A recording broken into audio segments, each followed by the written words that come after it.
Man, that was powerful. Man, that was powerful. Thank you so much for sharing that.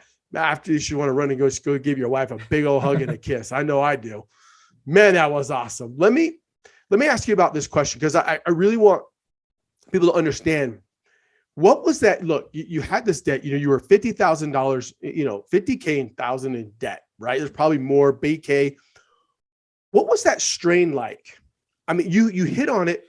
You hit on it with, your daughter wanted to continue your band, but you couldn't do it.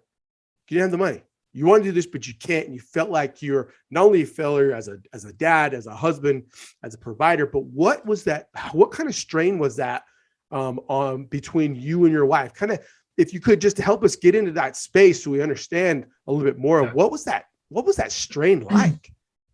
It was definitely difficult. I mean, it was probably harder on me than it was on her. So generally, she never really saw the bills like I did. I was always the one that paid the bills and managed the finances. So she didn't have to worry about that. I wanted her to worry about taking care of the kids and the things that are really important. But yeah, it was difficult. Anytime like she would want to. So again, remember, so her family was in South America. So this was, especially going back several years. The best way to call them was through Skype, and so that had a cost. It wasn't free. You had to pay. You had to pay for that. And unfortunately, the calling her parents, they didn't have a landline, so you had to call the cell phone, and that was even more expensive. So generally, every time she would call home, it was like $20 to call. And so, and of course, she wants to call often, not just once a month or something. So, I was like, you gotta cut back. You gotta talk to your family this, and.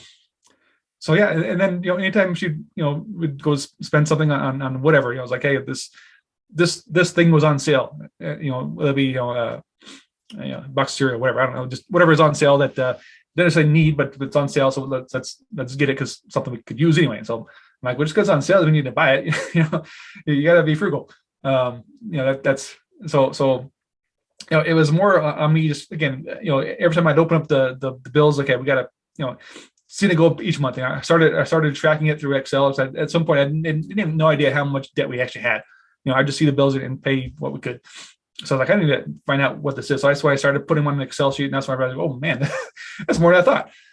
And so from there, I started. We went at one point, we took the Dave Ramsey courses about getting out of debt, and we tried to do that method. Of course, at that point when we actually did that class, it was kind of prior to all the really, really bad debt. So I was just like, okay, I understand this stuff. It's good to know, but it wasn't really beneficial really at that time. But later on, I tried to implement some of those things like the debt snowball and things like that, which again, never could really work because we were continually adding new debt all the time anyway. So how do you get to pay it down if it's ever stopping? You can't stop the bleeding, Yeah. So yeah, it was just, for me, I think harder. Her too. I mean, of course, I'd tell her about it, and she, got to the point. Anytime she needed to spend money on something, she felt like she had to ask for permission. And I was like, well, then it makes you feel like you're a slave to me to what you can spend on. So I didn't like her feeling like that, and so yeah, it was horrible. I did not enjoy it at all. Man, guys, I did. I mean, if you listen to this, as you're listening to the story, as you're listening to Don talk, I mean, you can just feel we've all of us have at one point been in that position. If you haven't, don't ever get into that position, right? Learn from, that's a lot why we do what I do, is so we can all learn from this and understand, like, man, if you're in that position, just follow what Don did. You got to go all in. You still have to dream. You still have to go after that dream. You still have to dream big, right? And in the moment, it seems like it's scary, and you testify more on that than anybody. But don't give up on that. Don't give up on that hope and that dream, because if there's a will, there's a way, right? And that your will to provide, but your will to just say enough is enough. Like, I'm done with all this BS. Like, I know there's more, and I'm going to find it. And you did it. You invested in yourself. You bought books, you invested in your wife, you put her through real estate school, and then you invested in your family, both short and now long-term, which is unbelievable. Man, we could stop right now. Go run through a window and scream as loud as we could. Like, we could stop right now. That was freaking awesome, Don. Awesome. Awesome. All right, let's get into, I need to ask you this because we're running. I know I want to respect your time. You're super busy. I pulled this from your LinkedIn page because I thought this quote was amazing. It says, I also have a passion for real estate investing, both residential and commercial. I've done some property management as well.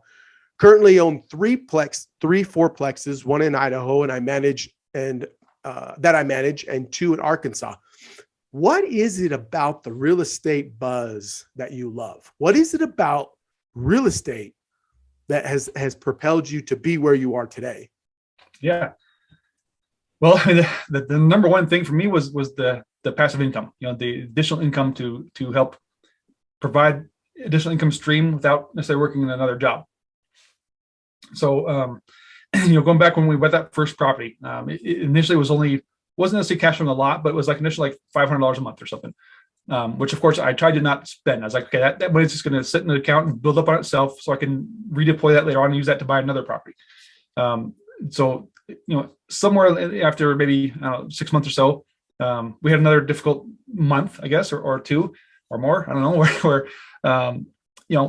we were short on funds, still again. So again, we didn't just buy this property the next day we're out of debt. It didn't quite happen like that. So. I was like, as much as I did not want to touch that money, I was like, a few months, I was like, okay, we need to pull some additional cash to not grow our debt even more, So, so there was a few times where I said, okay, let's use some of that funds for this, So I felt appreciative that extra income was there at moments of need to help basically stop that bleeding. But again, I tried to not touch it at all. And that's I think a mistake some people make when they get into real estate investing, like, hey, I can have this money now to go buy a car or whatever, use that to pay it. Like, yeah, those come later. You don't do that right away. You want to first build up that portfolio to get to that point where you can live off that funds. But for your first 1, 2, or 3 or so, don't even touch the money. Just let it, build up and use it again. So that was the main thing for me. Is I know that most of the world's millionaires, or even billionaires, they have real estate. That's a big part of their portfolio.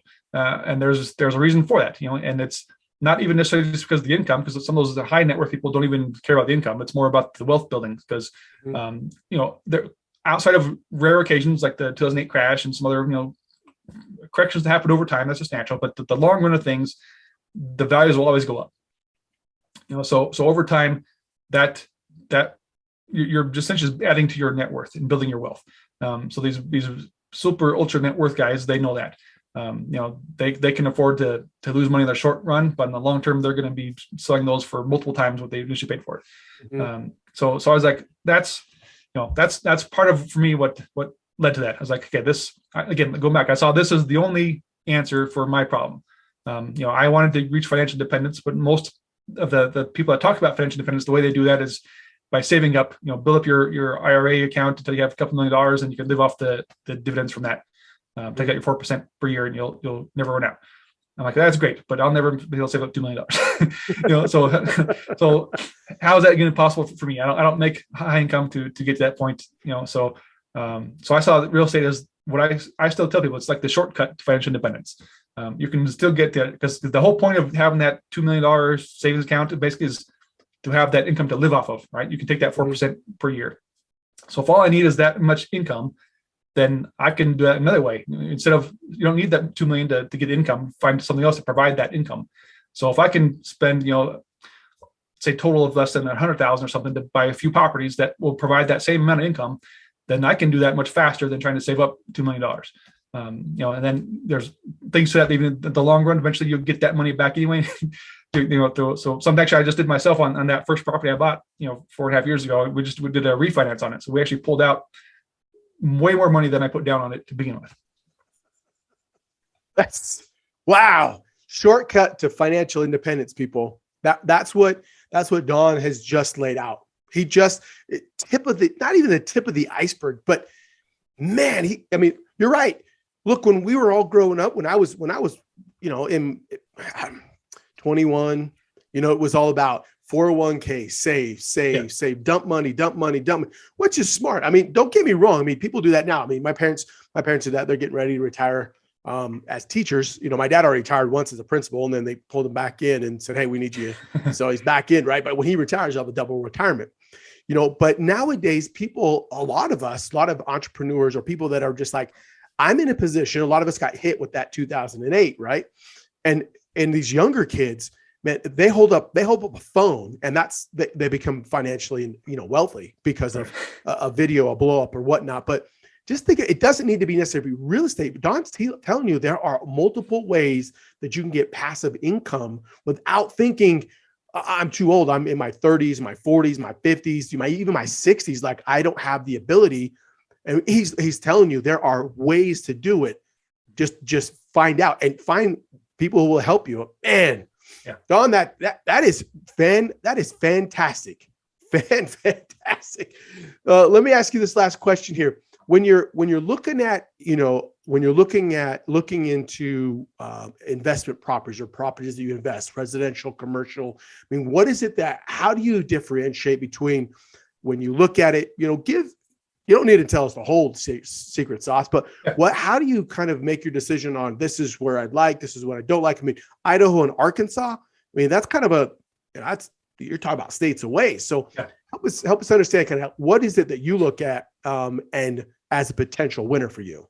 Sure. So now keep in mind, like, in today's standards, it's much more difficult. That the price has gone up so much, and the rents have not necessarily always kept up with that price increase. But there's over time, there's still benefits there. But for me, it's still, even now, I'm not that super ultra wealthy phase yet where I don't care about the income. I still care, number one, about the income. So it's gotta make money day one.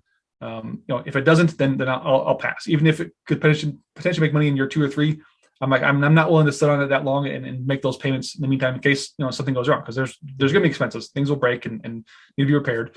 And so if it's not cash flowing enough day one to cover those expenses, then I don't want to even look at it. So that's, and then this goes back to what I talked about bigger pockets. That's why I love those calculators. That's really helped me out at the very beginning, especially, and I still use them today. It's easy to punch some numbers real quick and get something that tells you if it's good or bad. So I use that as my basis to say, okay, if it's going to at least make, for me, I'm picky on this. So I've got to have at least, at this point now, I'd say at least a 10% cash on cash return on it. Back when I was starting, 4.5 years ago or so, it was higher than that. I'm looking for like the 20% and above, and so like that first property, again, it was started out about that, around the 20%. And then over time, as the rents went up, it got close to 50 or 60%, cash on cash return. And so it's definitely the cash flow loan is paid for that down payment multiple times over by this point. But now, like I said, I just did a refinance on it, so I'm actually now getting infinite returns, which means I have no more actually money invested in it. It's now paying me with me not having anything in it. And I've said I pulled out more that I can reinvest into other properties. So it's amazing tool for sure. I mean, the real estate is definitely it's a tool. It's you use it wisely, and it's going to cover your needs. And the long run, it's going to take care of your family. That was my goal. When I started, I bought that first property. I planned to continue buying fourplexes, because for me, that's what I understood. That's what I could do to try to scale up as quickly as possible with the number of doors. I didn't want to do single family homes. For me, single family homes were too risky. If somebody was moved out or it's vacant, then I got to cover that mortgage. I didn't want to have to worry about that. So with the fourplex, I'm like, it's not likely that all 4 units can be vacant at once. So as long as even 2 of them are there, that's going to be enough to cover at least most, if not all, of the mortgage. And then if they're all filled, then great, I'm making money. So I continued down that path, and then so those ones in Arkansas kind of came up by accident in a way. I was actually looking at trying to get into more larger commercial things. So I looked at there's a 26 unit like apartment building there. Called up the local bank and a broker in that area, and ended up not getting that. And that's kind of how I came to these fourplexes. She's like, hey, I got these 2 pocket listing fourplexes, and so I looked at those, and the numbers looked great. So I'm like, yeah, let's do it. And again, found a local bank there that did a 15% down payment on a commercial loan. So again, I tried to find the low down payment options, because I still didn't have a whole lot of money saved up for even those. But I was like, if I can do a low down payment, it makes it much easier to make that happen. So the plan, again, like I said, was continue going in fourplexes, staying in residential. Really is what that is. It's still residential. But I guess situations came up, so I had these opportunities come up to get into some commercial things. The same broker brought me this opportunity to flip some land. There was this land that was for sale really cheap. Well, we'll say really cheap compared to what it's worth. I mean, still a lot of money. It was like almost $600,000. And she was like, but it's worth at least double, if not more than that, in the very near future because of what's happening in this area. I'm like, all right, well, let's get under contract. I'll see what I can do. We got under contract. It's like, if I can't close on it, no big deal. I'm not out anything. But I started making some calls and emails that people I'd built up these connections with on Bigger Pockets. Found some people willing to put the money in it because they liked it as well. They saw the value there, so they brought all the money and we closed on it. I put $0 in this property, and when we eventually sell it here in a bit, I'll be making a decent 6-figure money return on that for something I've got $0 in. So again, there are ways to get into real estate without any money. As long as you've got the resources, the time or the knowledge to find deals, there's people that were willing to put their money into those deals. And that kind of led to another one down the road that I asked the agent, like, is there more of these lots available? And so we there's another one down the road, smaller one, but this one I was like, I would like to build something on it. So kind of same thing. I got under contract, found a partner, brought some money. This time I did put some money in this one, but he put more of it. And I was looking at the numbers like, hey, maybe I could build some townhomes, but just because it's a really, very nice area, these really nice towns would be great. But they actually, in this case, the agent suggested to me, he's like, there's a need there for businesses, So if there's people that want to come to this area, but there's nothing, nobody's building, everybody's flipping these lots. And I was like, well, let's look into that. And so I did some calculations on estimates of what it would cost to build and what the cost of it would, or the income would come from the rents on it. And I was like, that actually makes more sense. The cost to build it was actually less.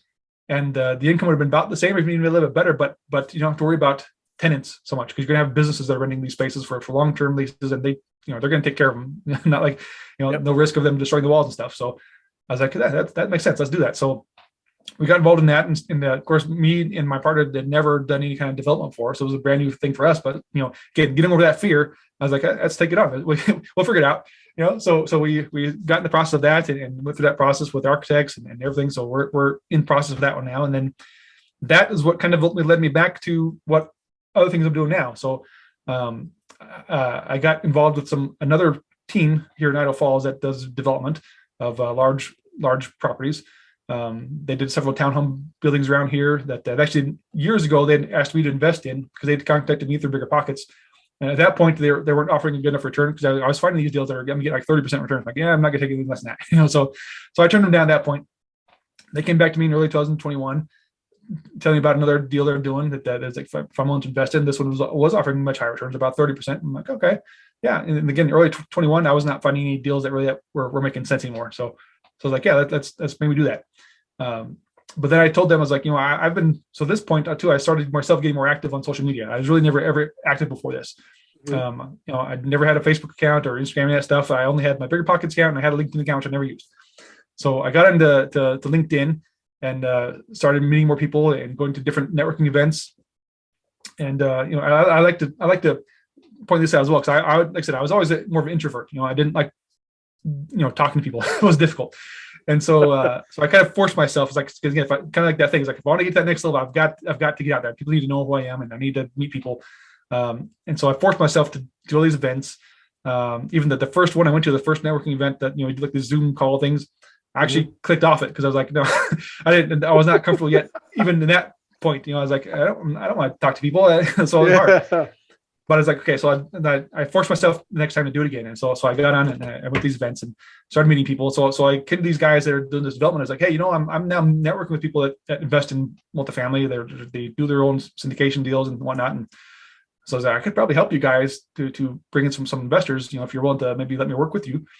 And so they actually agreed and let me become, part of their team with a small percentage ownership, but enough that just get my foot in the door. Right. So I was able to help bring some people to invest in that deal, and this was for a large 800 unit development here in Idaho Falls, and so that was my first experience doing that, and I liked it, and so I was like, yeah, I need to get more commercial stuff. I'm kind of like, I'm get that phase. I'm like, okay, I'm kind of past the residential now. I want to get more commercial because there's more money, and particularly you're not dealing with so much one-on-one with the tenants and things. So. And so with that, then later on, again, I started looking for properties, looking for actually now that's the point. I was looking for bigger like apartment buildings I could take to these other people to do these syndications, and or even find some partners to start doing their own. Even I had a guy who had some money, again, looking to do a JV deal with me. If I could find a great deal, like maybe a 20 or 30 unit property, he would put the money in. I was like, yeah, let's find something. I was out there, every day trying to find these deals and not finding anything. Nothing, at least for me, that makes sense. Nothing that had enough of high enough return that I was willing to risk somebody else's money into it. Yeah.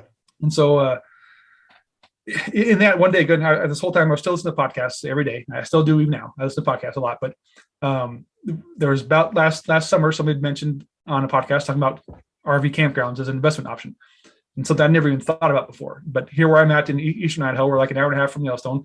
Everybody here is camps. They have campers, RVs, and everybody uses it. So I'm like, that could be something there, So I started looking more into it, went to different webinars and meetups for people in that space, and started networking and end up connecting with a guy that that is doing that. They're buying campgrounds, and I was my perspective. I was just hoping that somebody's willing to buy some land out here and build it. My wife could represent as the agent. Works out well for us, and work my way into their team somehow as a boots on the ground or something. But instead, I talked to this guy, Adam Mendy, one of the founding partners of Happy Camper Capital. Everything seemed to just align, and maybe it was just perfect timing or whatever it had to be.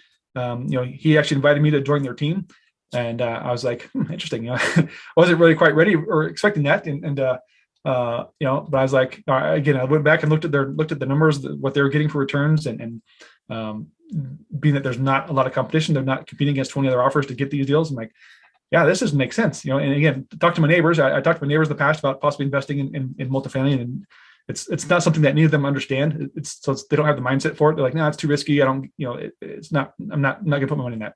Yeah. They're more the traditional IRA type stuff. But I'd talk to them about campgrounds. Hey, what do you think about investing in campgrounds? And they're like, hey, that sounds interesting. That could be cool. Because again, that's something they understand. They use them. They're going right. And so it's like, it's almost, I compare it to like, if you like, for example, Apple phones and whatnot, it's like, why not buy Apple stock? You're vested in what you use. And so that kind of opened my eyes. Okay, there's something here. People actually can relate. People that are not your ordinary investors, and even investors themselves, but even outside of investors, people can relate. Mm-hmm. So I got involved with them at the end of last year, in November of 21, and we've been with them since. And it's incredible that we're getting much better returns than what I'm seeing in multifamily and other real estate. And so for me, again, I'm still not at the point where I have a ton of cash available to invest, but I'm like, I want to get the biggest bang for my buck. So if I could do that right now, just investing in campgrounds through this company that I'm working with, it's like, yeah, that's where I'm going to put my money, because I'm getting, in some cases, triple the returns I could get investing in another multifamily deal. So that's kind of where I got to this point. And again, going back to the net worth, again, I'm not. So when I tell people, yeah, I'm a millionaire. It's not the traditional thing. You think you got $1 million in the bank. I'm like, no, that's not what it means. Right. My net worth is $1 million. So yeah, from the properties I have and the cash I have available, and just as again over time, these properties appreciate in value. So that net worth of the value minus what I owe in the debt, right, is over $1 million. So if I were to sell off everything, then yeah, I'd have $1 million in the bank. But I don't want to do that. I was going to have these things keep going and keep growing and bringing in more income. So my goal is, I think by the end of this year, I expect to have what I would consider my financial independence number, to be able to comfortably say, okay, yeah, we're now at a point where we can just live off the income that these produce from passive income from the properties and from the other things we're invested in with the development and the campgrounds and everything. So journey of about 5 years. You call it it's definitely not a get rich quick scheme, right? It's get rich slowly. But if you're willing to put in the work and the time and the effort to do it, it is possible. It's nothing that I did that nobody else can't do. Stop it now. Listen, guys, just think about this for a second. 6 years ago, staring down possibility of bankruptcy, over $50K in debt, right? This feeling of hopelessness, this feeling of I'm not providing, this feeling of I'm just not the calling that I have right now. This sucks. Like, there has to be something better. There has to be something better in life than just getting up 9 to 5 and not making nearly enough, stressing about the bills, this clash of, bills and family, and we can't spend this. And look, I know what that feeling is like when you go buy something. You're like, I can't buy that, because if I buy that, then I know I can't pay for this bill. Like, I know that feeling. You put in the work 6 years ago, now 5 years. And then at the end of this year, you're projected to be in a position like we don't need to work if we don't need to, because we have that. And I think that is so important for people to understand. It doesn't need to be in real estate. You found a passion that you wanted. You found the passion and love that it speaks to you, the numbers, right?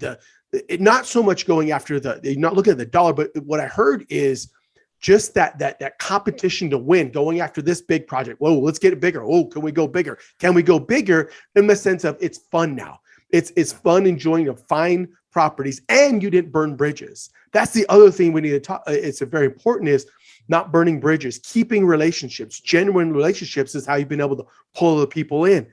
Man, talk about a 5-year fantastic run.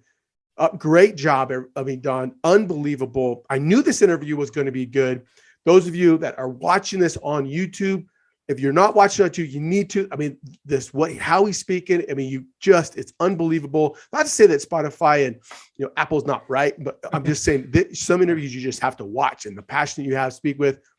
Fantastic, Don. Holy crap.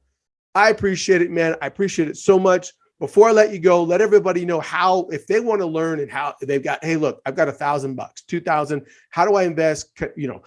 How can they reach out to you? Give us the way that your social media, and the best way to reach out to you if we need to. Yeah, definitely. So again, so not like I have tons of social media. I only just created a Facebook account in the last 5 months, but you can definitely find me on LinkedIn. That's where I'm most active, I'd say. I'm on Facebook as well, but I prefer LinkedIn definitely. I'm also on Bigger Pockets. That's my only social media. Those three. So you can reach me in any of those places. I also do have a blog I started actually a few years ago that helps educate people about personal finance and investing. Kind of keeping it simple, but it's called ctrfinance.com. So you can definitely contact me there as well. Awesome, man, guys. This was so good. Don, I appreciate it. Before I let you go, I ask everybody on the show that comes on, give me 5 books you would recommend someone to read. It could be podcasts, it could be books, whether they're reading it or listening, but give me good 5 of your top ones. Yeah, definitely. So as of right now, I'd say the number 1 book I recommend to most people, especially if you're wanting to learn how to control your finances better. It's called The Richest Man in Babylon. It's a short book, so a relatively quick read. You can read it in an hour if you want, but lots of great, excellent finance tips on there, whether personal finance, business, everything. It's all right there. Mindset. I love that book. And there's actually, talking about the kids before, there's a kids version called The Richest Kid in Babylon. I read that recently with my 10-year-old son. He actually loved it a lot. So kind of the same type of education there, but at a much simpler level for kids. But it's very enjoyable. So definitely number 1 is that. As I mentioned before, the Millionaire Real Estate Investor was for me my starting point. So I still think there's lots of information there that could help people understand how to analyze and look at certain types of properties to decide what you want to even do. And then of course, as opposed to books, the podcast, of course, like I mentioned, the Bigger Pockets podcast, they have several now, but the real estate podcast is definitely great there. They also have a rookie podcast for beginners.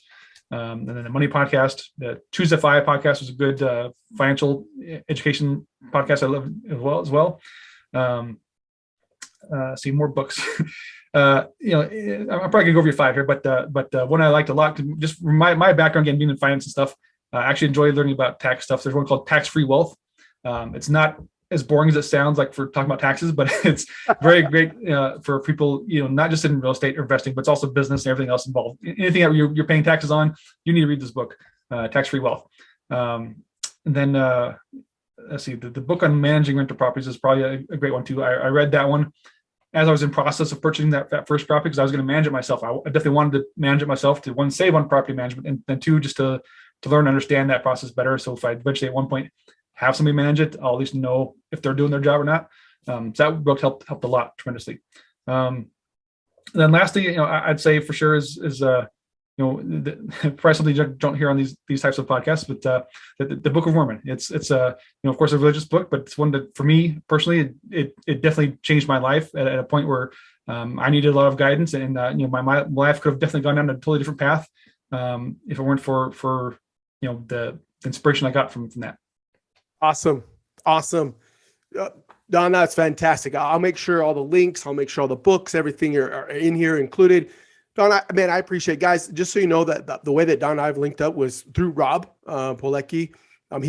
Don actually liked a post that I did on LinkedIn, and then I reached out to him, and he and I have been back and forth, and that's how we linked up. So I knew this was going to be great. I was so glad to get you on. I know it's been a fun time to get us on. Don, thank you so much for coming on, guys. This episode has been fantastic. Reach out to Don. I'll have the books there. I'll have everything for you guys to read and be inspired, and just know that, man, never give up, right? Never, ever, ever give up. Even in the darkest hours, there's still light to be found. Thank you so much, guys. This has been another fantastic episode of The Art Study of You, and we will catch you on the next episode. Thank you. Thanks.